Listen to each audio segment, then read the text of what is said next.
어머니, 저 이 결혼 못할 것 같아요. 제가 떨리는 목소리로 그 말을 꺼냈을 때 어머니는 묵묵히 고개를 끄덕이셨습니다. 놀라지도 화내지도 않으셨어요. 마치 이미 알고 계셨던 것처럼요. 그리고 조용히 말씀하셨습니다. 그래, 내가 편한 게 제일 중요하다. 그 순간 저는 알았습니다. 제가 얼마나 잘못된 선택을 하려 했는지를요. 이런 상황이 벌어진 데에는 아주 충격적인 이유가 있었습니다. 본격적인 이야기를 시작하기 전에 여러분께 여쭤보고 싶은 게 있어요. 지금 이 글을 어디에서 읽고 계신가요? 몇 살이시고 무엇을 하면서 이 이야기를 듣고 계신지 댓글로 남겨주시면 정말 감사하겠습니다. 여러분의 이야기도 궁금하거든요. 제 이야기는 아주 오래전부터 시작되었습니다. 정확히는 제가 12살이던 해 겨울이었어요. 그해 겨울은 유난히 춥고 길었습니다. 아버지가 돌아가신 후 처음 맞이하는 겨울이었거든요. 아버지는 평생 성실하게 작은 인쇄소를 운영하셨습니다. 화려하지 않았지만 우리 가족은 그럭저럭 괜찮은 삶을 살았어요. 저는 피아노 학원에 다녔고 방학 때마다 가족 여행을 갔습니다. 평범하고 소박한, 그래서 더 소중했던 일상이었죠. 하지만 아버지가 급작스럽게 쓰러지시면서 모든 게 변했습니다.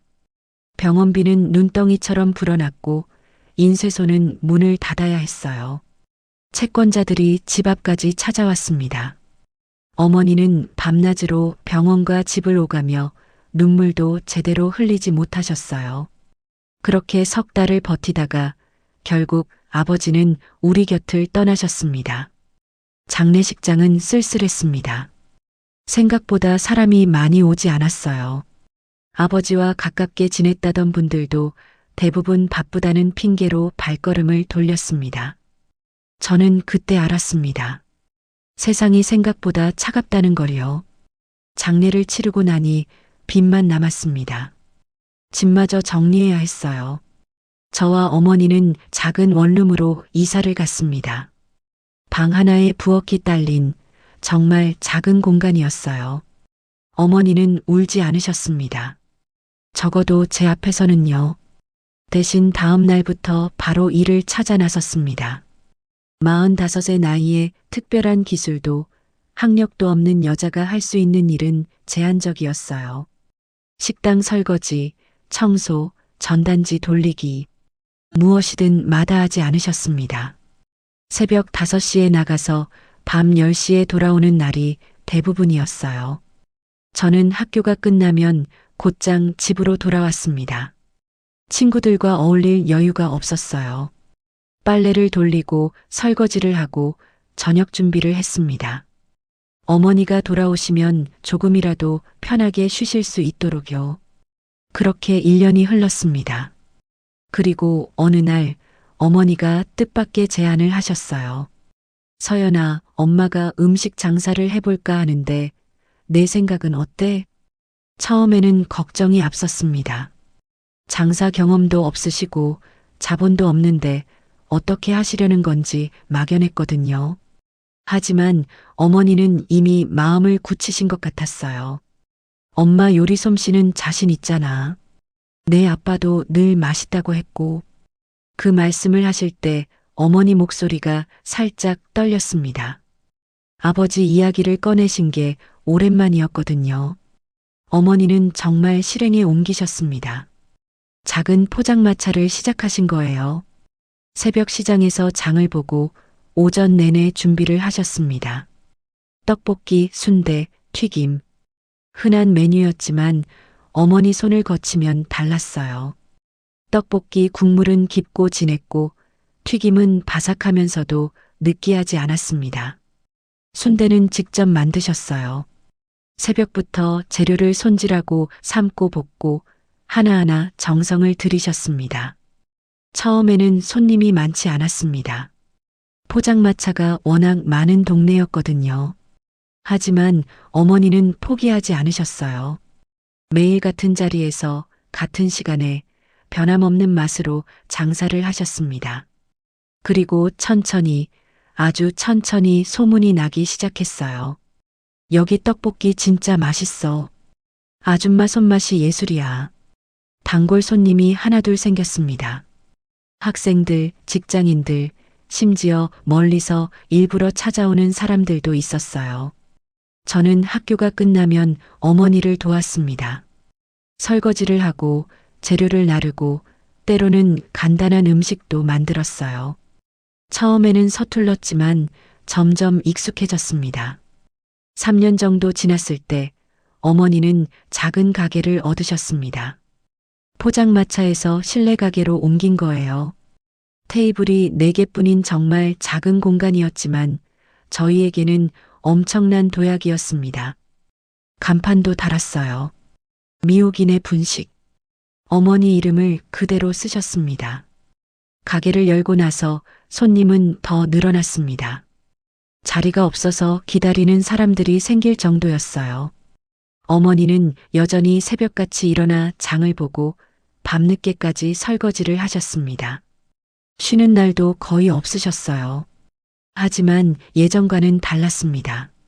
어머니 얼굴에 웃음이 돌아왔거든요. 서연아, 우리 이제 괜찮아질 거야. 어머니가 그렇게 말씀하실 때 저는 정말 그럴 거라고 믿었습니다. 실제로 우리 삶은 조금씩 나아지고 있었어요. 빚을 다 갚았고 조금 더 넓은 집으로 이사도 갔습니다. 저는 대학에 진학했어요. 장학금을 받아서 어머니께 부담을 덜어드릴 수 있었습니다. 대학 생활은 바빴습니다. 학교를 다니면서도 틈틈이 어머니 가게를 도왔거든요. 주말에는 하루 종일 가게에서 일했어요. 하지만 힘들다는 생각은 들지 않았습니다. 오히려 뿌듯했어요. 어머니와 함께 일궈낸 이 모든 게 자랑스러웠습니다. 그렇게 시간이 흘렀습니다. 저는 대학을 졸업하고 작은 회사에 취직했어요. 어머니는 여전히 가게를 운영하고 계셨습니다. 미옥인의 분식은 이제 동네에서 꽤 유명한 맛집이 되어 있었어요. SNS에도 자주 올라왔고 방송 취재 제의도 몇 번 받으셨습니다. 그 무렵 저는 도윤을 만났습니다. 회사 선배의 소개로 만난 사람이었어요. 도윤은 안정적인 회사에 다니는 성실한 사람이었습니다. 키도 크고 외모도 준수했어요. 무엇보다 저를 배려해 주는 것 같았습니다. 처음 몇 번의 만남은 괜찮았습니다. 도윤은 예의 바르고 조심스러웠어요. 제 이야기를 잘 들어주는 것 같았고 저도 편안함을 느꼈습니다. 우리는 자연스럽게 연인 관계로 발전했어요. 6개월쯤 지났을 때 도윤이 부모님께 인사를 드리고 싶다고 했습니다. 저는 조금 망설였어요. 아직 이른 것 같기도 했고 막연한 불안감이 있었거든요. 하지만 도윤은 진지했습니다. 서연아, 나 진심이야. 우리 부모님께 너 소개하고 싶어? 저는 어머니께 말씀드렸습니다. 어머니는 잠시 생각하시더니 고개를 끄덕이셨어요. 그래, 인사는 해야지. 우리 서연이 좋은 사람 만났으면 좋겠다. 하지만 어머니 표정에는 미묘한 그림자가 드리워져 있었습니다. 제가 알아챌 수 없을 만큼 아주 희미한 그런 그림자였어요. 도윤의 부모님을 처음 뵌 날을 저는 아직도 선명하게 기억합니다. 서울 강남의 고급 레스토랑이었어요. 도윤 아버지는 중소기업을 운영하시는 분이었고 어머니인 박선주 씨는 품이 있는 외모의 여성이었습니다. 인사를 나누는 내내 박선주 씨의 시선이 신경 쓰였습니다. 제 옷차림, 액세서리, 말투까지 하나하나 훑어보는 것 같았어요.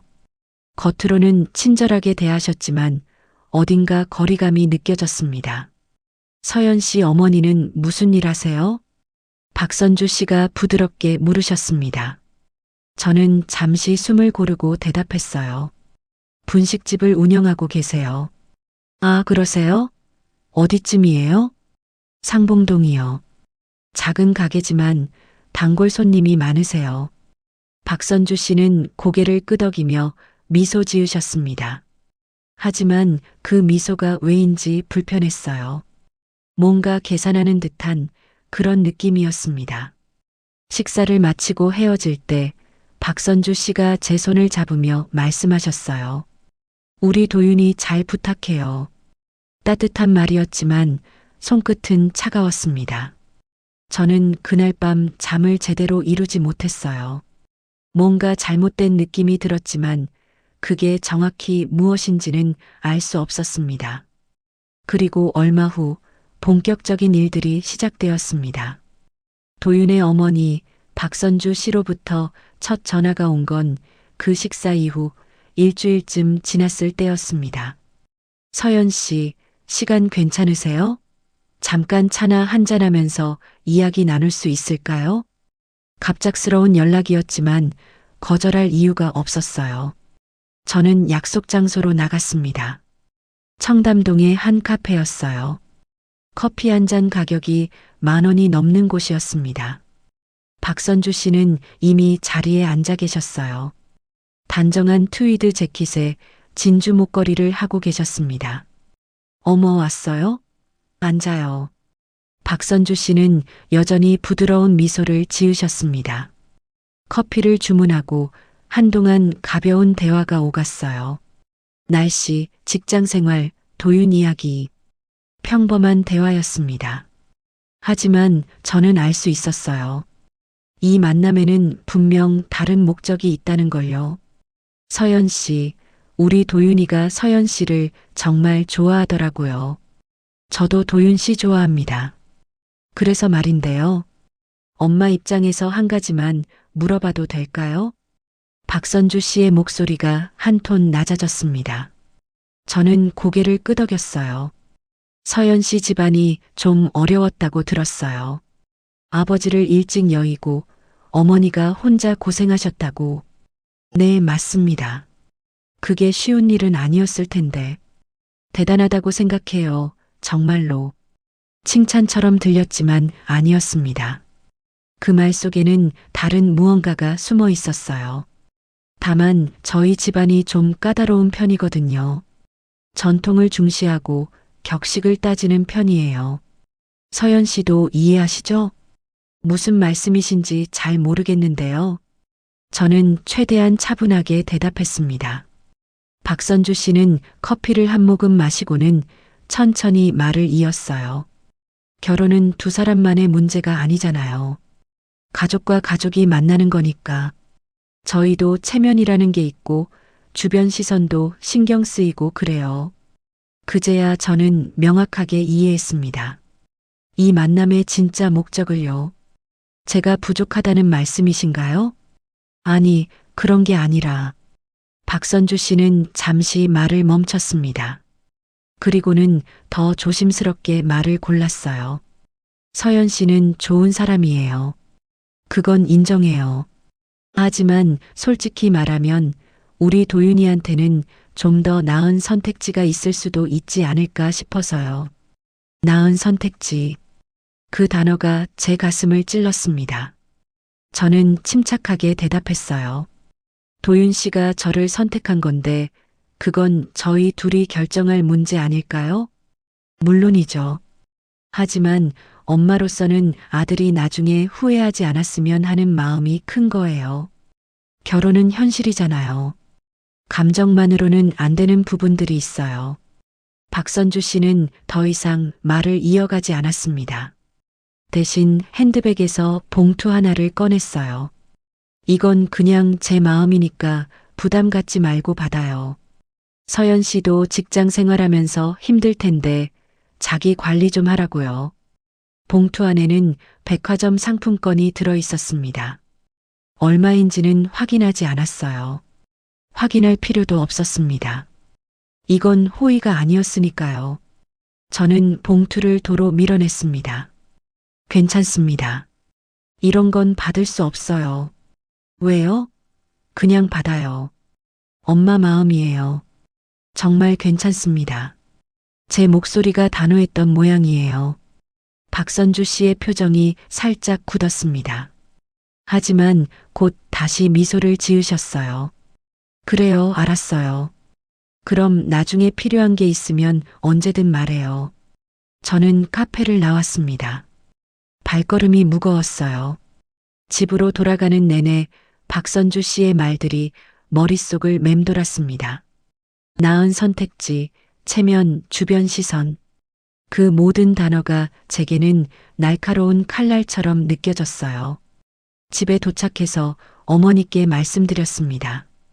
어머니는 조용히 제 이야기를 들으시더니 한숨을 쉬셨어요.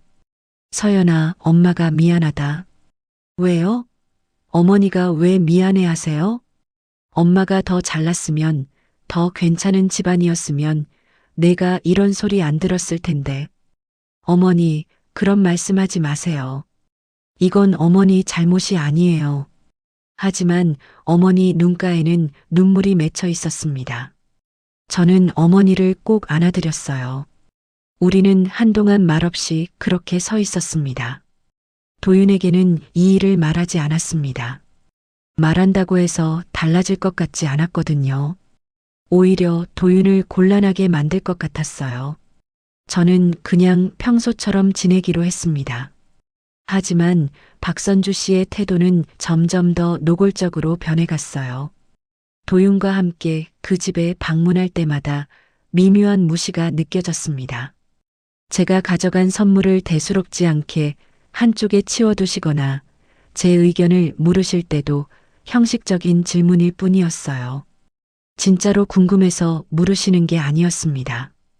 어느 날은 도윤 가족과 함께 식사를 했어요. 도윤의 고모도 함께였습니다. 식사 중에 박선주 씨가 고모에게 말씀하셨어요. 언니, 우리 도윤이 여자친구 데려왔어요. 어머, 그래? 어떤 애인데? 괜찮은 애예요. 착하고 성실하고. 다만 집안이 좀 그렇긴 한데. 박선주 씨는 제가 바로 옆에 앉아 있는데도 그런 말을 하셨습니다. 저는 숟가락을 든 채로 굳어버렸어요. 도윤이 황급히 끼어들었습니다. 엄마, 그런 말 하지 마세요. 왜? 사실이잖아. 서연이 어머니가 분식집 하신다며? 그것도 포장마차에서 시작하셨다고. 고모가 저를 힐끗 쳐다봤습니다. 그 시선 속에는 호기심과 동정, 그리고 약간의 경멸이 섞여 있었어요. 요즘은 그런 거 별로 안 따지잖아. 애들이 좋으면 되는 거지. 고모의 말은 위로처럼 들렸지만 실은 그렇지 않았습니다. 오히려 제 처지를 더 부각시키는 말이었어요. 저는 그날 저녁을 제대로 먹지 못했습니다. 음식이 목으로 넘어가지 않았어요. 도윤은 미안하다고 했습니다. 집에 데려다 주면서 계속 사과했어요. 서연아, 미안해. 우리 엄마가 좀 그래. 원래 저런 분이 아닌데. 괜찮아. 아니야, 괜찮지 않아. 내가 엄마한테 똑바로 얘기할게. 하지만 저는 알고 있었습니다. 도윤이 아무리 말해도 박선주 씨의 생각은 바뀌지 않을 거라는 거요. 그분은 이미 마음을 정하셨으니까요. 저는 그분에게 어울리지 않는 며느리감이었습니다. 그 후로도 비슷한 일들이 계속되었어요. 도윤의 생일 때는 박선주 씨가 일부러 제 자리를 준비하지 않으셨습니다. 가족끼리만 조촐하게 보내고 싶다고 하시더니 나중에 알고 보니 도윤의 친구들까지 다 초대하셨더라고요. 저만 빠진 자리였습니다. 명절 때는 더 노골적이었어요. 도윤이 저를 데려가고 싶다고 했지만 박선주 씨가 완강하게 거부하셨습니다. 아직 결혼도 안 했는데 무슨 며느리처럼 데려와? 그건 아니지. 도윤은 어머니 앞에서 약했습니다. 제대로 된 반박을 하지 못했어요. 그냥 미안하다는 말만 반복했습니다. 저는 점점 지쳐갔어요. 그러던 어느 날 어머니 가게에 뜻밖의 손님이 찾아왔습니다. 박선주 씨와 그분의 친구 한 명이었어요. 저는 그날 마침 가게를 돕고 있었습니다. 두 분이 들어오시는 걸 보고 깜짝 놀랐어요. 어머니, 어떻게? 아, 서연 씨 어머니 가게가 여기구나. 한번 와보고 싶었어요. 박선주 씨는 환하게 웃으며 자리에 앉으셨습니다. 하지만 그 웃음이 진심인지 아닌지는 알 수 없었어요. 어머니가 나오셨습니다. 어서 오세요. 뭐 드시겠어요? 떡볶이하고 순대 주세요. 어머니는 정성스럽게 음식을 만드셨습니다. 평소보다 더 신경 쓰시는 게 느껴졌어요. 음식이 나가고 두 분은 먹기 시작했습니다. 저는 긴장한 채로 주방에서 지켜봤어요. 어머, 맛있네. 생각보다 괜찮은데? 박선주 씨의 친구가 말했습니다. 하지만 그 말투에는 놀람이 섞여 있었어요. 이런 곳에서 이 정도 맛이 나오다니 하는 식의 뉘앙스였습니다. 그쵸? 제가 서연이 어머니가 요리 잘하신다고 들었어요. 박선주 씨도 한두 점 드시더니 고개를 끄덕였습니다. 하지만 그 다음이 문제였어요. 그런데 여기 좀 좁네요. 손님도 많은 것 같은데 왜 더 큰 데로 안 옮기세요? 자본이 있어야죠. 여기도 간신히 마련한 건데요. 어머니가 조심스럽게 대답하셨습니다. 박선주 씨는 가게 안을 둘러보셨어요. 그래도 장사가 잘 되면 은행에서 대출도 받고 그러잖아요. 요즘 정부 지원도 많고 쉽지 않아요. 나이도 있고 담보도 없고 그러니까요. 아, 박선주 씨는 더 이상 말씀하지 않으셨습니다. 하지만 그 침묵이 더 불편했어요.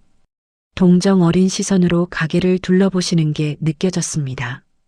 식사를 마치고 계산할 때 박선주 씨가 어머니께 말씀하셨어요. 어머니, 수고 많으세요. 우리 서연이 잘 부탁드려요. 네, 감사합니다. 어머니는 정중하게 인사하셨습니다. 하지만 두 분이 나가시는 모습을 보며 저는 알 수 있었어요. 이 방문은 호의가 아니었습니다. 확인이었습니다. 제 집안이 정말로 어떤지, 어머니가 어떤 분인지 직접 눈으로 확인하러 오신 거예요. 그날 밤 도윤에게서 전화가 왔습니다. 서연아, 우리 엄마가 너희 어머니 가게에 다녀오셨다며? 응, 오셨어. 미안해. 내가 몰랐어. 엄마가 갑자기 그러셨나 봐. 괜찮아. 그런데 엄마가 하시는 말씀이 도윤은 말을 잇지 못했습니다. 저는 묻지 않았어요. 어차피 뻔한 내용일 테니까요. 통화를 끊고 나서 저는 한참을 창밖을 바라봤습니다. 이 관계를 계속 이어가야 하는 걸까? 도윤을 사랑하는 걸까? 아니면 그냥 익숙한 걸까? 저는 스스로에게 질문을 던졌습니다. 하지만 명확한 답은 나오지 않았어요. 며칠 후 도윤의 부모님이 저를 다시 부르셨습니다. 이번에는 정식으로 양가 상견례를 하자는 제안이었어요. 저는 어머니께 말씀드렸습니다. 서연아, 내가 하고 싶은 대로 해. 엄마는 내가 행복하면 그걸로 충분해.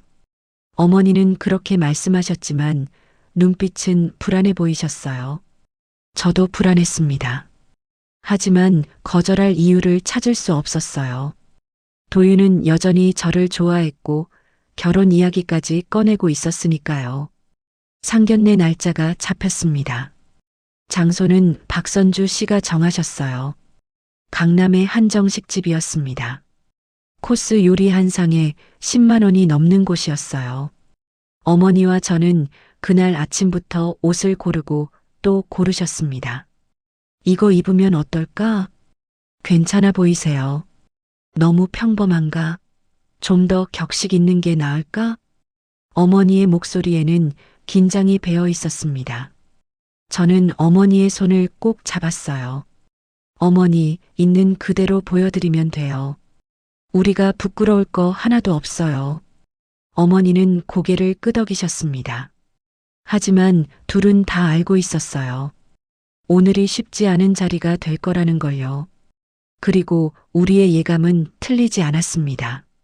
상견례 당일 한정식 집 입구에서 어머니와 저는 잠시 숨을 고르고 들어갔습니다. 도윤의 부모님은 이미 자리에 앉아 계셨어요. 도윤의 아버지는 정장 차림이었고 박선주 씨는 고급스러운 한복을 입고 계셨습니다. 우리가 입은 옷이 갑자기 초라하게 느껴졌어요. 어서 오세요. 박선주 씨가 일어나 인사하셨습니다. 겉으로는 친절했지만 어머니를 바라보는 시선에는 묘한 거리감이 있었어요. 어머니도 정중하게 인사하셨습니다. 초대해 주셔서 감사합니다. 자리에 앉자 음식이 나오기 시작했습니다. 코스마다 정갈하게 담긴 요리들이었어요. 처음 보는 음식도 많았습니다. 어머니는 조심스럽게 젓가락을 드셨어요. 평소처럼 편하게 드시지 못하는 게 보였습니다. 어머님, 평소에 분식집 일이 많이 힘드시죠? 도윤의 아버지가 물으셨습니다. 일상적인 질문처럼 들렸지만 그 속에는 다른 의미가 담겨 있었어요. 아니에요. 익숙해서요. 손님들이 맛있게 드시는 걸 보면 보람도 있고요. 그래도 나이 드시면 체력적으로 힘드실 텐데 언제까지 하실 생각이세요? 글쎄요. 할 수 있을 때까지는 해야죠. 아직 은퇴할 형편은 안 되니까요. 어머니의 대답은 담담했습니다. 하지만 저는 알 수 있었어요. 저 질문이 어머니를 얼마나 불편하게 만드는지를요. 서연 씨 아버님은 일찍 돌아가셨다고 들었어요. 많이 힘드셨겠어요. 박선주 씨가 말씀하셨습니다. 동정 어린 목소리였지만 그 말 뒤에는 혼자서 애를 키웠으니 제대로 교육을 시키지 못했겠다는 뉘앙스가 숨어 있었어요. 힘들었죠. 하지만 우리 서연이가 잘 자라줘서 다행이에요. 그건 그래요. 서연 씨 착하고 성실하더라고요. 착하고 성실하다. 그 말이 칭찬처럼 들리지 않았습니다. 다른 장점은 없지만 그나마 착하고 성실하다는 의미로 들렸어요. 식사 내내 분위기는 어색했습니다. 도윤은 중간중간 대화를 이어가려 애썼지만 쉽지 않았어요. 도윤의 아버지는 대체로 말이 없으셨고 박선주 씨만 간간히 질문을 던지셨습니다. 그 질문들은 하나같이 우리 형편을 확인하는 내용이었어요. 서연 씨는 대학을 어디 나오셨죠? 동덕여대요. 아, 거기. 괜찮은 학교죠. 장학금 받고 다니셨다며? 네, 전액 장학금 받았어요. 대단하네요. 집안 형편이 어려운데도 공부를 열심히 하셨나 봐요. 그 말은 칭찬이 아니었습니다. 오히려 집안 형편이 어렵다는 사실을 한 번 더 강조하는 말이었어요. 저는 참고 또 참았습니다. 식사가 끝나고 차가 나왔습니다. 박선주 씨가 본격적으로 말문을 여셨어요. 두 분이 만난 지 꽤 됐죠? 우리 도윤이가 서연 씨 정말 좋아하더라고요. 저도 도윤 씨 좋아합니다. 그래요. 그래서 말인데 결혼은 좀 신중하게 생각해야 할 것 같아요. 순간 테이블에 정적이 흘렀습니다. 도윤이 황급히 끼어들었어요. 엄마, 무슨 소리야? 우리 이미 결혼 이야기까지 한 사이잖아. 알아. 그래서 하는 말이야. 결혼은 감정만으로 하는 게 아니잖니. 현실적인 부분들을 생각해야지. 박선주 씨의 목소리는 단호했습니다.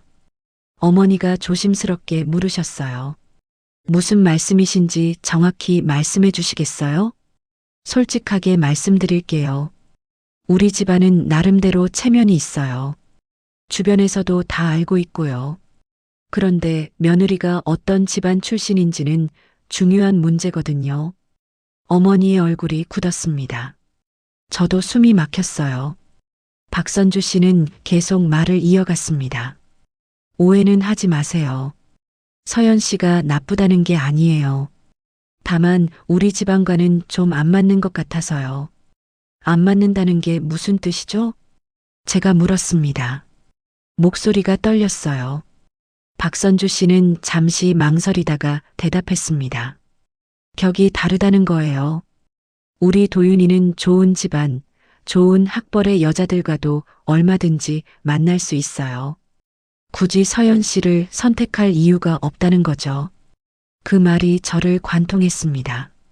어머니가 제 손을 꽉 잡으셨어요. 떨리는 손이었습니다. 저희 서연이가 부족해서 그러시는 거라면 어머니로서 할 말이 없네요. 하지만 우리 애가 누구한테 꼴릴 이유는 없다고 생각합니다. 어머니의 목소리는 차분했지만 단단했습니다. 박선주 씨가 피식 웃으셨어요. 그렇게 생각하시는군요. 근데 어머니, 현실을 좀 보세요. 분식집 하시는 분이 재벌 며느리감이랑 똑같다고 생각하시는 건 아니시죠? 재벌이요? 우리 집안이 재벌은 아니지만 그래도 중소기업 운영하고 자산도 꽤 있어요. 서연 씨 집안이랑은 비교가 안 되죠. 도윤이 벌떡 일어났습니다. 엄마, 너무하시는 거 아니에요? 어떻게 그런 말씀을 하실 수 있어요? 도윤아, 엄마는 내 미래를 생각해서 하는 말이야. 지금 당장은 사랑한다고 생각하겠지만 결혼하고 나면 달라져. 집안 배경, 경제력, 교육 수준, 이런 게 다 중요해진다고. 그래도 이건 아니잖아요. 왜 아니야? 사실을 말하는 건데. 저는 더 이상 참을 수 없었습니다. 자리에서 일어났어요. 어머니, 오늘 자리 마련해 주셔서 감사합니다. 하지만 저는 이만 일어나겠습니다. 서연 씨, 기분 나쁘게 들으셨나요? 저는 그냥 솔직하게 말씀드린 거예요. 솔직한 게 좋긴 하죠. 덕분에 명확하게 알게 됐으니까요. 저는 어머니 손을 잡고 식당을 나왔습니다. 도윤이 뒤따라 나왔어요. 서연아, 미안해. 정말 미안해. 우리 엄마가 너무 심했어. 도윤 씨, 들어가세요. 서연아, 나는 엄마 생각이랑 달라. 나는 정말 너랑 결혼하고 싶어. 그게 가능할까요? 부모님이 저렇게 반대하시는데. 설득할게. 시간이 걸리더라도 꼭 설득할게. 도윤의 눈빛은 진심이었습니다. 하지만 저는 확신할 수 없었어요. 과연 도윤이 어머니를 설득할 수 있을까? 아니, 설득한다고 해도 저희가 행복할 수 있을까? 택시를 타고 집으로 가는 내내 어머니와 저는 말이 없었습니다. 집에 도착해서도 한동안 아무 말도 하지 못했어요. 어머니가 먼저 입을 여셨습니다. 서연아, 괜찮아. 엄마는 괜찮아. 하지만 어머니 목소리는 떨리고 있었습니다. 저는 어머니를 안았어요. 그제야 어머니가 울기 시작하셨습니다. 엄마가 미안해. 엄마가 더 잘났으면, 더 괜찮은 집안이었으면 내가 이런 수모를 당하지 않았을 텐데. 아니에요, 어머니. 이건 어머니 잘못이 아니에요. 어머니는 정말 대단하신 분이에요. 그래도 세상 사람들이 다 그렇게 봐주는 건 아니잖니. 오늘 그 사람들 눈에 비친 엄마는 그냥 분식집 아줌마였어. 며느리감으로는 턱없이 부족한 집안의 어른이었던 거야. 어머니의 말이 제 가슴을 찢었습니다. 저는 아무 말도 할 수 없었어요. 그저 어머니를 꼭 안고 있을 뿐이었습니다. 다음 날 도윤에게서 여러 통의 전화와 문자가 왔습니다. 하지만 저는 받지 않았어요. 무슨 말을 해야 할지 몰랐습니다. 사흘이 지나고 나서야 도윤을 만났어요. 서연아, 정말 미안해. 엄마한테 똑바로 말했어. 다시는 그런 말씀하지 말라고. 그래서요? 어머니가 뭐라고 하시던가요? 화내시긴 했지만 시간이 지나면 이해하실 거야. 정말요? 그럼 다시 만나서 제대로 된 상견례를 하자고 하면 어머니가 동의하실까요? 도윤은 대답하지 못했습니다. 저는 알 수 있었어요. 박선주 씨의 생각은 변하지 않았다는 걸요. 도윤 씨, 우리 현실적으로 생각해봐요. 부모님이 이렇게 반대하시는데 결혼한다고 해도 행복하지 않을 거예요. 서연아, 포기하지 마. 제발. 저는 포기하는 게 아니에요. 그냥 현실을 보는 거예요. 며칠 후 박선주 씨에게서 직접 연락이 왔습니다. 만나자는 내용이었어요. 저는 거절할 수도 있었지만 가기로 했습니다. 명확하게 정리하고 싶었거든요. 이번에는 박선주 시댁이었습니다. 고급 아파트의 넓은 거실이었어요. 인테리어며 가구며 하나같이 고가품들이었습니다. 박선주 씨는 차를 내오시며 말씀하셨어요. 와줘서 고마워요. 지난번에는 내가 좀 심했나 싶어서 솔직하게 말씀해 주셔서 오히려 다행이에요. 그래요. 그래서 오늘은 좀 더 냉정하게 이야기하고 싶어요. 박선주 씨는 테이블 위에 서류 몇 장을 놓으셨습니다. 저는 그걸 내려다봤어요. 이게 뭔가요? 계약서예요. 아니, 제안서라고 해야 할까? 제안서요? 서연 씨, 나도 악역하기 싫어요. 하지만 우리 도윤이 미래를 생각하면 어쩔 수 없어요. 그래서 이렇게 제안하는 거예요. 저는 서류를 집어들었습니다. 내용을 읽는 순간 온몸이 얼어붙는 것 같았어요. 이건 이혼 이자료 사전 계약서인가요? 비슷한 거죠. 만약 서연 씨가 우리 도윤이랑 결혼한다면 이혼할 경우 위자료를 청구하지 않겠다는 내용이에요. 재산 분할도 포기하고요. 어떻게 이런 걸? 이게 현실이에요, 서연 씨. 우리 집안 재산을 노리고 도윤이한테 접근한 거 아니라는 걸 증명하려면 이 정도는 해야죠. 제 손이 떨렸습니다. 서류를 내려놓으려는데 박선주 씨가 계속 말을 이었어요. 대신 결혼 지참금으로 5천만 원을 드릴게요. 서연 씨 어머니 가게 확장하는 데 쓰셔도 되고 전세금으로 쓰셔도 되고요. 이건 거래잖아요. 거래라고 하면 좀 그렇지만 현실적인 방법이에요. 서연 씨도 이익이고 우리도 안심할 수 있고. 도윤 씨는 이거 알아요? 아니요. 우리끼리만 조용히 처리하면 돼요. 도윤이는 몰라도 돼요. 저는 더 이상 참을 수 없었습니다. 자리에서 일어났어요. 어머니, 저는 물건이 아니에요. 돈으로 사고 팔 수 있는 존재가 아니라고요. 물건이라니 그렇게 말하면 서운하네요. 나는 그냥 현실적인 제안을 한 거예요. 저는 도윤 씨를 사랑해서 만난 거예요. 돈 때문이 아니에요. 그래요? 그럼 이 제안을 받아들일 수 있겠네요. 돈이 목적이 아니라면 재산 분할 포기하는 게 뭐가 문제예요? 저는 할 말을 잃었습니다. 박선주 씨의 논리는 교묘했어요. 거절하면 돈을 노린다는 의심을 받고 받아들이면 모든 권리를 포기해야 하는 구조였습니다. 생각해 보세요. 서둘러 답할 필요 없어요. 하지만 이 제안을 거절한다면 우리 집안에서는 이 결혼을 절대 인정하지 않을 거예요. 저는 아무 대답도 하지 않고 그 집을 나왔습니다. 집으로 돌아오는 길에 눈물이 쏟아졌어요. 지하철 안에서 사람들이 쳐다봤지만 신경 쓰지 않았습니다. 집에 도착해서 어머니께 모든 걸 말씀드렸습니다. 어머니는 분노하셨어요. 평소에는 화를 잘 내지 않으시는 분인데 그날은 달랐습니다.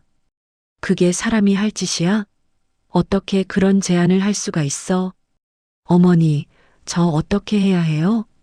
서연아, 엄마 말 잘 들어. 그 집안하고는 인연을 끊어. 지금 당장. 하지만 도윤 씨는, 도윤이가 뭐? 그 사람도 마찬가지야. 진짜로 너를 사랑한다면 엄마를 설득했어야지. 엄마 뒤에 숨어서 미안하다는 말만 반복하는 게 사랑이야? 어머니의 말이 맞았습니다. 저는 그동안 도윤의 우유부단함을 애써 외면해 왔어요. 도윤은 저를 좋아했지만 어머니 앞에서는 한없이 약한 사람이었습니다. 그날 밤 도윤에게서 전화가 왔습니다. 저는 받지 않았어요. 대신 긴 문자를 보냈습니다. 우리 관계에 대해 그리고 박선주 씨의 제안에 대해 모든 걸 적었습니다. 그리고 마지막 문장을 이렇게 썼어요. 도윤 씨, 저는 이만 정리하고 싶어요. 사랑한다고 하면서 저를 이렇게 대하는 건 사랑이 아니에요. 그냥 집착이에요. 문자를 보내고 나서 한동안 핸드폰을 쳐다봤습니다. 도윤에게서 답장이 올 것 같았지만 오지 않았어요. 그렇게 그날 밤이 깊어갔습니다. 문자를 보낸 지 사흘이 지났습니다. 도윤에게서는 아무런 연락이 없었어요. 저는 그게 답이라고 생각했습니다. 결국 도윤도 어머니 뜻을 거스를 용기가 없었던 거예요. 그런데 나흘째 되던 날 도윤이 찾아왔습니다. 회사가 끝나고 집 앞에서 기다리고 있더라고요. 서연아, 이야기 좀 하자. 할 이야기 없어요. 제발, 딱 한 번만. 도윤의 얼굴은 초췌했습니다. 며칠 동안 제대로 못 잔 것 같았어요. 저는 한숨을 쉬고는 근처 카페로 갔습니다. 서연아, 엄마한테 다 얘기했어.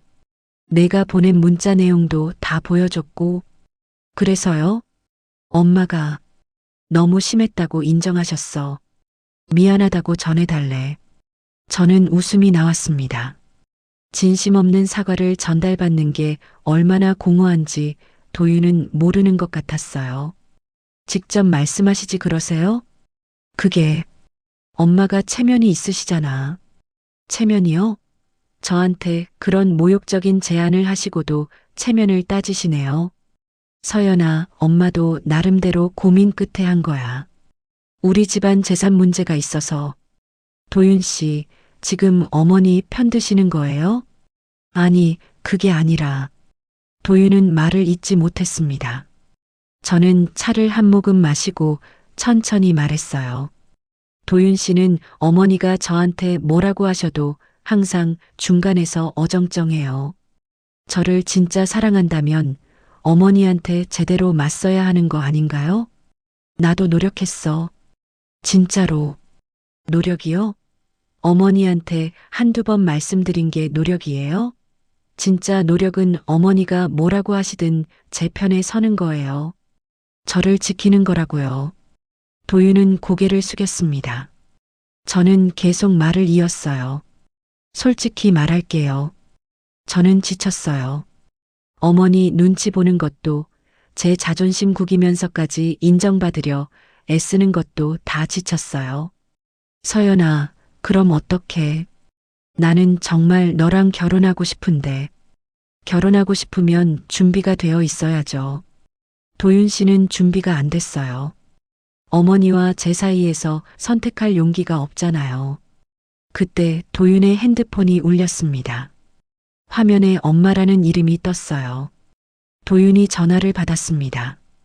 응, 엄마. 지금 서연이랑 있어. 응, 알았어. 통화를 끊고 도윤이 말했습니다.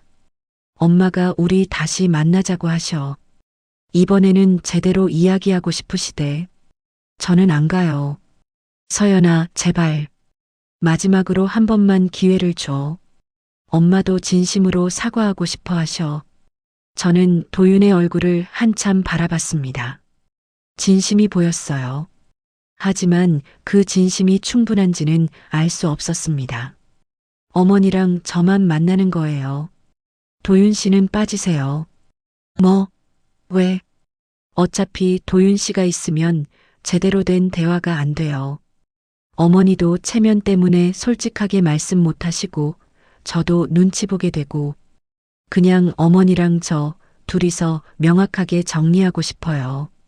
도윤은 난처한 표정을 지었지만 결국 고개를 끄덕였습니다. 이틀 후 저는 박선주 씨를 다시 만났습니다. 이번에는 제가 장소를 정했어요. 어머니 가게 근처의 작은 카페였습니다. 박선주 씨는 예정 시간보다 10분 늦게 도착하셨어요. 일부러 늦으신 것 같았습니다. 미안해요. 길이 막혀서. 괜찮습니다. 박선주 씨는 주변을 둘러보셨습니다. 고급스럽지 않은 동네 카페가 마음에 안 드시는 것 같았어요. 여기서 만나자고 한 이유가 있어요? 네. 여기가 제 동네거든요. 어머니 가게도 가까워요. 아, 박선주 씨는 더 이상 말씀하지 않으셨습니다. 커피를 주문하고 자리에 앉았어요. 박선주 씨가 먼저 말문을 여셨습니다.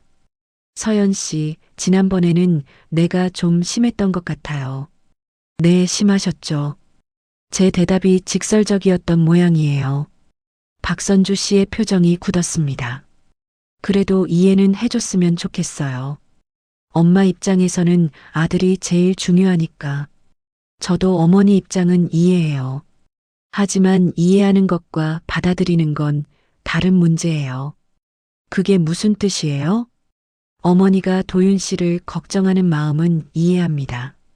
하지만 그 걱정을 저를 깎아내리는 방식으로 표현하시는 건 잘못됐어요. 박선주 씨의 눈빛이 날카로워졌습니다. 깎아내렸다니, 내가 언제? 처음 만났을 때부터요. 제 옷차림, 말투, 집안 배경, 어머니 직업까지 하나하나 다 평가하셨잖아요. 그게 저한테는 모욕이었어요. 평가라니. 나는 그냥 궁금해서 물어본 거예요. 궁금해서요? 그럼 왜 제 어머니 가게에 친구분이랑 찾아오셔서 이것저것 품평하듯 둘러보셨어요? 그게 단순한 호기심이었나요? 박선주 씨는 잠시 말문이 막힌 것 같았습니다. 하지만 곧 입을 열었어요. 그건 나도 며느리감의 집안 배경을 알아야 하잖아요. 당연한 거 아니에요? 배경을 아는 것과 무시하는 건 다릅니다. 어머니는 저희를 무시하셨어요. 무시? 내가 뭘 잘못했는데 이렇게까지 몰아붙이는 거예요? 박선주 씨의 목소리가 높아졌습니다. 저는 침착하게 대답했어요. 상견례 때 하신 말씀 기억하세요? 격이 다르다고 하셨잖아요. 도윤 씨는 더 나은 선택지가 있다고요. 그건 사실이잖아요. 사실이라고 해서 다 입 밖으로 내도 되는 건 아니에요. 특히 저와 제 어머니 앞에서요. 그럼 거짓말을 하란 말이에요? 나는 솔직한 게 좋더라고요. 솔직함과 무례함은 다릅니다. 어머니. 제 목소리에 힘이 실렸습니다. 박선주 씨가 눈을 가늘게 뜨셨어요. 지금 나한테 무례하다고 하는 거예요? 네. 어머니는 저희한테 무례하셨어요. 그리고 그걸 솔직함이라고 포장하셨고요. 이거 정말 내가 참고 참았는데 너무하네요. 박선주 씨가 가방을 집어들었습니다. 일어나려는 것 같았어요. 저는 조용히 말했습니다. 그 계약서 말이에요. 박선주 씨의 움직임이 멈췄습니다. 재산 분할 포기각서요. 어떻게 그런 걸 며느리감한테 내미실 수 있어요? 그건 오해가 있었어요. 오해요? 분명하게 쓰여 있었는데요. 이혼 시 재산 분할 청구 포기, 위자료 청구 포기, 대신 결혼 지참금 5천만 원. 이게 오해예요? 그건 우리 집안 재산을 보호하기 위한 저를 돈 노리고 접근한 사람 취급하시는 거잖아요. 박선주 씨는 대답하지 못했습니다. 저는 계속 말을 이었어요. 어머니, 제가 만약 정말로 돈이 목적이었다면 그 계약서에 사인했을 거예요. 5천만 원 받고 결혼하고 재산 분할 안 하면 되는 거니까요. 근데 저는 거절했어요. 왜 그런지 아세요? 저는 도윤 씨를 사랑해서 만났지 돈 때문이 아니거든요. 그리고 저를, 제 어머니를 그런 식으로 대하는 집안과는 가족이 되고 싶지 않아요. 박선주 씨의 얼굴이 굳었습니다. 하지만 저는 멈추지 않았어요. 어머니는 체면을 중요하게 생각하시잖아요. 주변 시선, 집안 격식, 이런 것들요. 근데 정작 사람을 대하는 예의는 모르시는 것 같아요. 지금 나한테 훈계하는 거예요? 아니요. 그냥 제 마음을 말씀드리는 거예요. 어머니가 저한테 솔직하게 말씀하신 것처럼요. 박선주 씨는 한참을 저를 노려보셨습니다. 그리고는 낮은 목소리로 말씀하셨어요. 결국 헤어지겠다는 거네요? 네. 우리 도윤이가 그렇게 싫어요? 도윤 씨는 좋은 사람이에요. 하지만 충분하지 않아요. 충분하지 않다니? 저를 지켜줄 만큼 강하지 않아요. 어머니 앞에서 제 편을 들 용기가 없어요. 그런 사람과 결혼해서 평생 어머니 눈치 보며 살고 싶지 않아요. 박선주 씨가 비웃듯 웃으셨습니다. 참 대단하네요. 분식집 딸이 뭐가 그렇게 자존심이 센지. 그 말을 듣는 순간 제 안에서 뭔가가 터졌습니다. 네, 저는 분식집 딸이에요. 제 어머니는 포장마차에서 시작해서 작은 가게를 일구신 분이세요.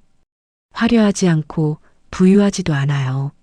하지만 정직하게 살아오셨고 저를 사랑으로 키우셨어요. 제 목소리가 떨렸습니다. 하지만 멈출 수 없었어요. 어머니는 뭐가 그렇게 대단하세요? 남편 재산 덕분에 편하게 사시면서 남들 깔보고 자식 뒤에서 권력 행사하는 게 그렇게 자랑스러우세요? 뭐라고? 박선주 씨가 벌떡 일어났습니다. 하지만 저도 물러서지 않았어요. 제가 존경하는 건 어머니 같은 분이 아니에요. 제 어머니처럼 맨손으로 삶을 일군 분들이에요. 넘어져도 다시 일어서고 아이 하나 제대로 키워내기 위해 밤낮 없이 일하신 분들이요. 지금 나한테 모욕을 주는 거예요? 아니요. 사실을 말하는 거예요. 어머니가 저한테 하신 것처럼요. 박선주 씨의 얼굴이 새하얗게 질렸습니다. 손이 떨리고 있었어요. 좋아요. 이렇게 나올 거면 나도 할 말 하겠어요. 처음부터 당신 같은 애랑 우리 도윤이는 안 어울렸어요.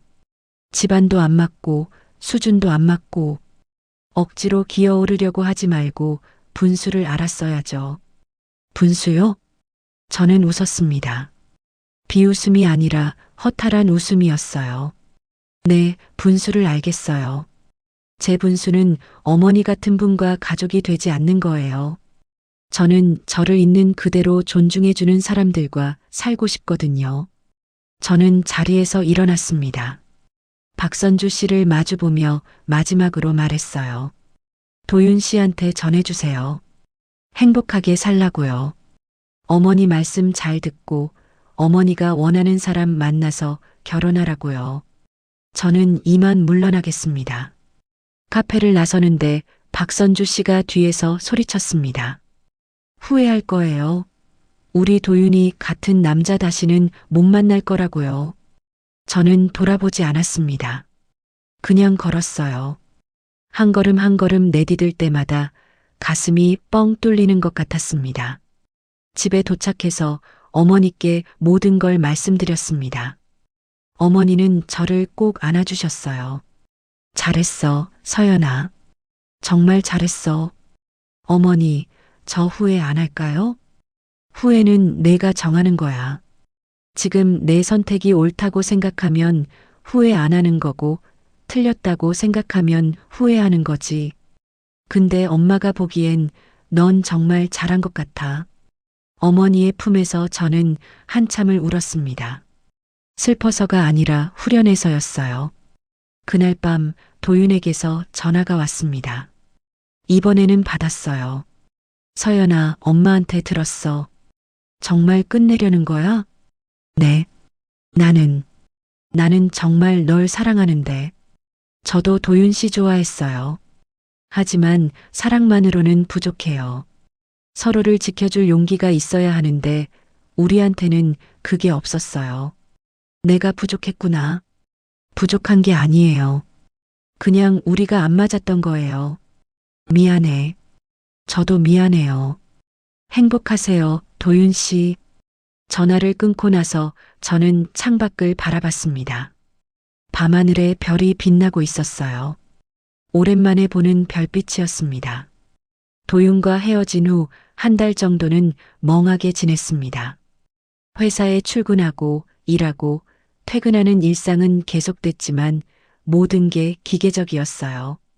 동료들이 물어봤습니다. 결혼 준비는 어떻게 되냐고요. 저는 그냥 무산됐다고만 대답했습니다. 회사 선배가 조심스럽게 물었어요. 서연아, 괜찮아?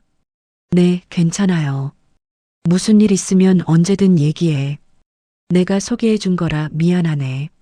아니에요. 선배 잘못 아니에요. 하지만 괜찮지 않았습니다. 아침에 눈을 뜨면 가슴이 답답했어요. 회사 가는 길도 사무실도 모든 게 의미 없게 느껴졌습니다. 이렇게 살아야 하는 이유를 모르겠더라고요. 어느 날 저녁 어머니 가게에 들렀습니다. 평소보다 손님이 많았어요. 어머니는 혼자서 주문을 받고 음식을 만들고 설거지까지 하시느라 정신이 없으셨습니다. 저는 자연스럽게 앞치마를 두르고 도왔어요. 어머니, 제가 홀 볼게요. 서연아, 회사에서 피곤할 텐데 괜찮아? 괜찮아요. 이게 더 좋아요. 그날 밤 폐점 시간까지 가게를 도왔습니다. 손님들과 이야기하고 주문을 받고 음식을 나르는 일이 생각보다 즐거웠어요. 오랜만에 마음이 편안해지는 느낌이었습니다. 설거지를 마치고 어머니와 함께 앉았어요. 어머니가 보리차를 따라주시며 말씀하셨습니다. 서연아, 요즘 표정이 안 좋더라. 회사에서 힘든 일 있어? 아니요. 그냥 제가 뭘 하면서 살아야 할지 모르겠어요. 갑자기 왜 그런 생각을 해? 저는 한참을 망설이다가 입을 열었습니다. 어머니, 저 회사 그만두고 싶어요. 어머니가 놀란 표정을 지으셨어요. 갑자기 회사 생활이 힘들어? 힘든 건 아닌데 의미를 모르겠어요. 매일 똑같은 일 반복하면서 월급 받고 그게 다인 것 같아요. 그럼 뭘 하고 싶은데? 저는 가게를 둘러봤습니다. 낡은 테이블, 오래된 주방 기구들, 벽에 붙은 단골 손님들의 사진.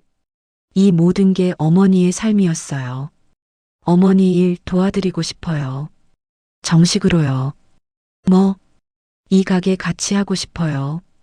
어머니 혼자 하시기엔 너무 힘드시잖아요. 어머니는 고개를 저으셨습니다. 안 돼. 넌 좋은 대학 나와서 좋은 회사 다니잖아. 이런 데서 고생할 필요 없어. 이런데요? 어머니, 이 가게가 저한테는 자랑스러운 곳이에요. 서연아, 저 진짜 하고 싶어요. 회사 다니는 것보다 훨씬 보람 있을 것 같아요. 어머니는 한참을 말씀하지 않으셨습니다. 그러다가 조용히 물으셨어요. 정말 후회 안 할 거야? 네, 후회 안 해요. 회사 그만두면 주변에서 뭐라고 할 텐데. 상관없어요. 제 인생인데 남들 신경 쓰면서 살고 싶지 않아요. 어머니가 제 손을 꼭 잡으셨습니다. 그래. 내가 정말 원한다면 엄마는 좋아. 같이 해보자. 그렇게 저는 회사에 사표를 냈습니다. 상사는 만류했어요. 서연 씨, 여기서 경력 쌓으면 좋은데 왜 그만두려고 해요? 죄송합니다. 제가 정말 하고 싶은 일을 찾았어요. 무슨 일인데요? 어머니 가게를 돕기로 했어요. 상사는 이해할 수 없다는 표정을 지었습니다. 동료들도 비슷했어요. 다들 아까워했지만 제 결심을 바꾸지는 못했습니다.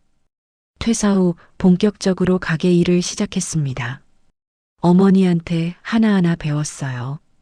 떡볶이 국물 끓이는 법, 튀김 반죽 만드는 법, 순대 손질하는 법.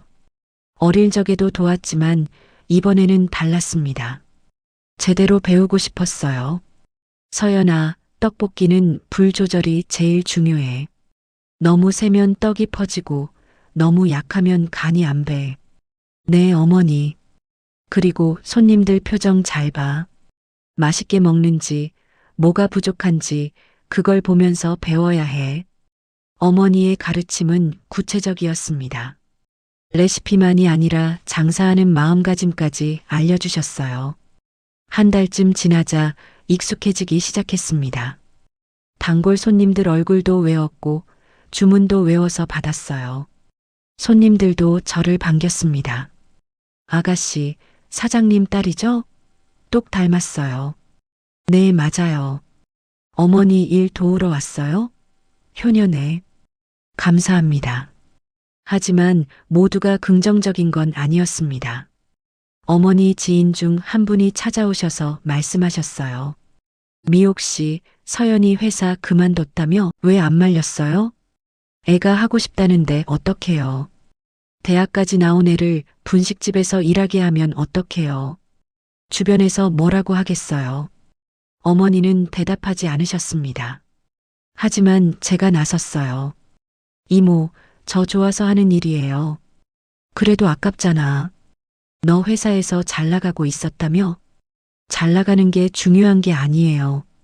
제가 행복한 게 중요하죠. 그분은 이해할 수 없다는 표정을 지으며 돌아가셨습니다. 비슷한 반응이 여러 번 있었어요. 친척들도 어머니 지인들도 다들 아깝다고 했습니다. 하지만 저는 후회하지 않았습니다. 오히려 매일이 즐거웠어요. 새벽 장 보러 가는 것도 하루 종일 서서 일하는 것도 힘들지 않았습니다. 어느 날 어머니가 제안하셨어요. 서연아, 우리 메뉴 좀 바꿔볼까? 어떻게요? 요즘 젊은 사람들이 좋아할 만한 거 추가하면 어떨까 싶어서. 내가 아이디어 좀 내봐. 저는 며칠 동안 고민했습니다. SNS를 찾아보고 다른 맛집도 가보고 트렌드를 연구했어요. 그리고 몇 가지 메뉴를 제안했습니다. 어머니, 로제 떡볶이는 어때요?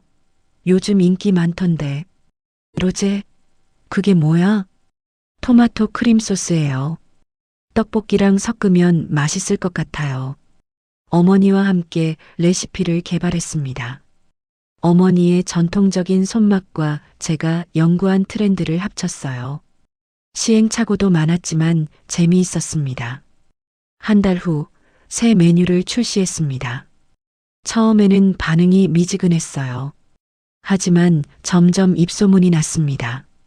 젊은 손님들이 늘어나기 시작했어요. 여기 로제 떡볶이 진짜 맛있어요. 인스타에 올려야겠다. 손님들이 SNS에 사진을 올리기 시작했습니다. 미옥인의 분식이 검색어에 뜨기 시작했어요. 예약 손님도 생겼습니다. 어머니가 놀라셨습니다. 서연아, 이게 내 덕분이구나. 아니에요. 어머니 베이스가 좋으니까 가능한 거예요. 그래도 고마워. 엄마 혼자였으면 생각도 못했을 일이야. 가게는 점점 바빠졌습니다. 주말에는 웨이팅이 생길 정도였어요. 어머니와 저는 더 열심히 일했습니다. 반년쯤 지났을 때 방송국에서 연락이 왔습니다. 맛집 프로그램에 나오지 않겠냐는 제안이었어요. 어머니는 망설이셨습니다. 서연아, 방송 나가면 사람들이 많이 올 텐데 우리가 감당할 수 있을까? 한번 해봐요. 어머니 요리 많은 사람들한테 알리고 싶어요. 결국 촬영에 응했습니다. PD와 작가가 가게에 와서 인터뷰했어요. 사장님, 어떻게 이 가게를 시작하게 되셨어요? 어머니는 담담하게 대답하셨습니다. 남편을 일찍 잃고 혼자 아이를 키워야 했어요. 할 수 있는 게 요리밖에 없었죠. 힘드셨겠어요. 힘들었죠. 근데 포기할 수는 없었어요. 내 딸을 위해서라도요. 카메라가 저를 향했습니다. 딸분도 같이 일하시는데 어떻게 합류하게 되셨어요? 회사를 그만두고 어머니 일을 돕기로 했어요. 이 가게가 정말 소중하거든요. 회사를 그만두셨다고요? 쉽지 않은 결정이었을 텐데. 처음에는 고민했죠. 하지만 후회하지 않아요. 여기서 일하는 게 훨씬 행복해요. 방송이 나간 후 반응이 폭발적이었습니다. 손님이 몰려들기 시작했어요. 어머니와 저는 아침부터 밤까지 쉴 틈이 없었습니다. 어머니, 힘드시면 말씀하세요. 괜찮아. 바쁜 게 좋은 거지. 하지만 너무 바빠지자 문제가 생겼습니다. 음식 퀄리티가 떨어지기 시작한 거예요. 손님은 많은데 제대로 신경을 쓸 수가 없었습니다. 어느 날 단골 손님 한 분이 말씀하셨어요. 사장님, 요즘 떡볶이 맛이 예전 같지 않아요. 그 말이 제 가슴을 찔렀습니다. 어머니도 느끼셨던 것 같아요. 서연아, 우리 좀 줄여야 할 것 같아. 네. 손님을 줄이자는 게 아니라 받을 수 있는 만큼만 받자는 거야. 예약제로 하면 어떨까? 그렇게 저희는 예약제로 전환했습니다. 하루에 받을 수 있는 손님 수를 정했어요. 일부 손님들은 불편해했지만 단골 손님들은 이해해 주셨습니다. 사장님 잘하셨어요. 맛이 중요하죠. 천천히 다시 페이스를 찾아갔습니다. 음식 맛도 돌아왔어요. 그리고 여유가 생기자 어머니와 저는 또 다른 계획을 세웠습니다. 서연아, 가게 확장할까? 정말요? 옆 가게가 비었거든. 거기까지 확장하면 좌석도 늘리고 주방도 넓힐 수 있을 것 같아. 자본은 괜찮으세요? 방송 나간 후로 수입이 늘었잖아. 은행 대출 조금 받으면 될 것 같아. 저희는 확장 공사를 시작했습니다. 한 달 동안 가게 문을 닫아야 했어요. 단골 손님들이 아쉬워했습니다. 사장님, 언제 다시 여세요? 한 달 후에 새로 오픈해요. 더 좋아진 모습으로 뵐게요. 공사 기간 동안 어머니와 저는 인테리어를 직접 계획했습니다. 깔끔하면서도 따뜻한 느낌을 원했어요. 어머니의 손맛이 느껴지는 공간으로요. 재오픈 날 손님들이 줄을 섰습니다. 새로워진 가게를 보며 다들 감탄했어요. 와, 정말 예뻐졌다. 여기 완전 맛집 되셨네요. 어머니와 저는 손님들을 맞이하며 웃었습니다. 힘들었지만 보람 있는 시간이었어요. 그날 밤 폐점 후 어머니와 둘이 앉았습니다. 서연아, 여기까지 오느라 고생 많았다. 무슨 말씀을요? 저도 행복해요. 넌 후회 안 해? 회사 그만둔 거. 전혀요. 이게 제 길이었던 것 같아요. 어머니가 제 손을 잡으셨습니다. 엄마가 정말 고맙고 자랑스러워. 내가 있어서 여기까지 올 수 있었어. 저야말로 어머니한테 배운 게 많아요. 포기하지 않는 것, 정직하게 사는 것, 자존심 지키며 사는 것. 우리는 한참을 그렇게 앉아 있었습니다. 그로부터 1년 후 가게는 지역 명소가 되었습니다. 방송에도 몇 번 더 나갔고 신문 기사에도 실렸어요. 하지만 저희는 변하지 않았습니다. 여전히 새벽에 장을 보고 정성스럽게 음식을 만들고 손님들을 정성껏 대했습니다. 어느 날 가게에 뜻밖의 손님이 왔습니다. 한정숙 씨라는 분이었어요. 박선주 씨의 친구였던 그분이었습니다. 서연 씨 맞죠? 기억하세요? 아, 네, 기억해요. 여기 소문 듣고 왔어요. 방송에도 나오셨더라고요. 한정숙 씨는 음식을 주문하고 맛있게 드셨습니다. 그리고 식사 후에 조심스럽게 말씀하셨어요. 서연 씨, 그때 일 미안했어요.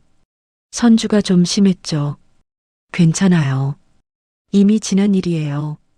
근데 서연 씨 정말 잘하셨어요. 이렇게 멋진 가게 만들고 어머니랑 행복하게 사시는 거 보니까 보기 좋네요. 감사합니다. 참, 도윤이도 결혼했어요. 선주가 소개해준 여자랑. 그러셨군요. 근데 행복해 보이진 않더라고요. 결혼식 때 봤는데 표정이 좀 그랬어요. 저는 대답하지 않았습니다. 그건 제가 알 바가 아니었으니까요. 한정숙 씨가 자리에서 일어나며 말씀하셨어요. 서연 씨는 현명한 선택하셨어요. 진짜로. 그분이 나간 후 어머니가 물으셨습니다. 누구였어? 그냥 아는 사람이었어요. 도윤이 엄마 친구. 네. 마음 안 힘들어? 아니요. 전혀요. 정말 그랬습니다. 도윤에 대한 감정은 이미 정리됐어요. 그보다는 지금 제 삶이 훨씬 소중했습니다. 저녁이 되자 단골 손님들이 하나둘 찾아왔습니다. 대학생 커플, 직장인들, 가족 단위 손님들. 다들 저희 음식을 좋아해 주셨어요. 사장님, 오늘도 맛있어요. 감사합니다. 또 오세요. 폐점 시간이 되고 어머니와 저는 설거지를 했습니다. 익숙한 일상이었어요. 하지만 지루하지 않았습니다. 서연아, 오늘 손님 많았다. 네, 바빴죠. 근데 좋더라. 다들 맛있게 먹으니까. 저도요. 설거지를 마치고 가게 문을 닫았습니다. 거리는 조용했어요. 어머니와 나란히 걸으며 집으로 향했습니다. 서연아. 네. 행복해? 저는 고개를 끄덕였습니다. 네, 정말 행복해요. 엄마도 그래. 내가 있어서. 우리는 손을 잡고 걸었습니다. 앞으로 어떤 일이 생길지 몰랐어요. 하지만 두렵지 않았습니다. 어머니와 함께라면, 우리가 함께 일군 이 삶이 있다면 어떤 어려움도 이겨낼 수 있을 것 같았으니까요. 저는 더 이상 남들의 시선을 의식하지 않았습니다. 집안 배경도 학벌도 직업도 중요하지 않았어요. 제가 누구인지 무엇을 소중하게 여기는지 그게 전부였습니다. 그리고 저는 알고 있었습니다. 이 선택이 옳았다는 걸요. 어머니와 함께 우리만의 방식으로 살아가는 이 삶이 저에게는 가장 소중한 것이라는 걸요. 밤하늘에 별이 빛나고 있었습니다. 저는 그 별을 보며 생각했어요. 우리는 우리만의 빛으로 빛나고 있다고. 누구에게 인정받을 필요 없이 그냥 우리 자신으로서요. 그렇게 우리의 이야기는 계속됩니다. 끝이 아닌 새로운 시작으로요.